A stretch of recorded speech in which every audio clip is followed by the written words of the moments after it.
I got my first deal 5,500. I was working my job, $50,000 job with Aramark in DC. I got that 5,500. I think Doug had put a 2 week notice on his Instagram. I straight copied and pasted that, put my name and turned it right in.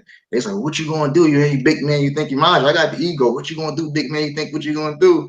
And I'm like, "I don't want to do this real estate, man. Y'all crazy." So took that 55. Hold on. So you made one wholesale deal and put your 2 week notice.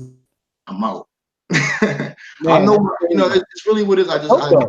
I know my hustle. I was working that job for 12 hours a day, then leaving that one and working 5 and still going home and doing a little wholesale work.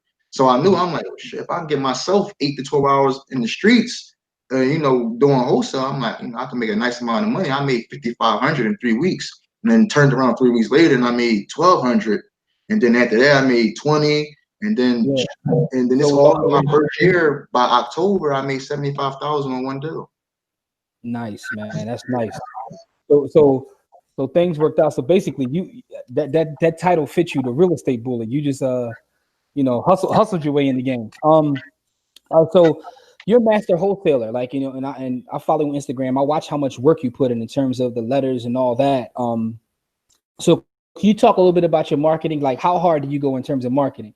You even got stuff like, listen, I've been in the game for a long time. I've been in the game 20 years. You even got stuff I was like, yo, that is genius. Like the parking ticket thing to me was the illest thing I think I've seen.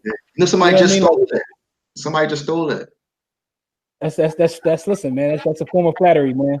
Because I ain't gonna hold you. When I saw that, I was ready to steal it. I was like, that's hard. Like I never seen no one do that. Like, and for those who don't know, like in Philadelphia, we have the parking authority who writes you tickets and they look a certain way. But he actually developed his marketing to look like that and put them on people's cars.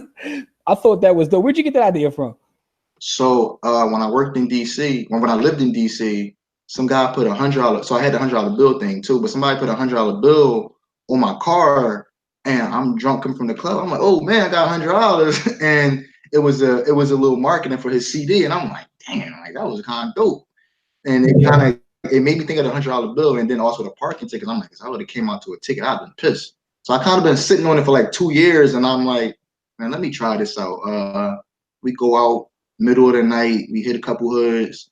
It's like the fastest marketing I've ever done, and it's the response is crazy because you get some people that think it's a good idea, some people think it's a bad idea. I've had just in 2 weeks I've been doing it. I had the 911 call, 311, state reps.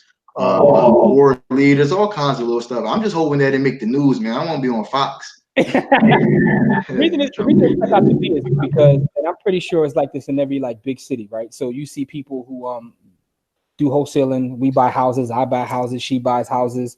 The bandit signs and all that. Not that they don't work, because I've seen success with all of them. But at the same time, when you see something different that stands out, I kind of took notice of that. So I thought that was pretty dope. So my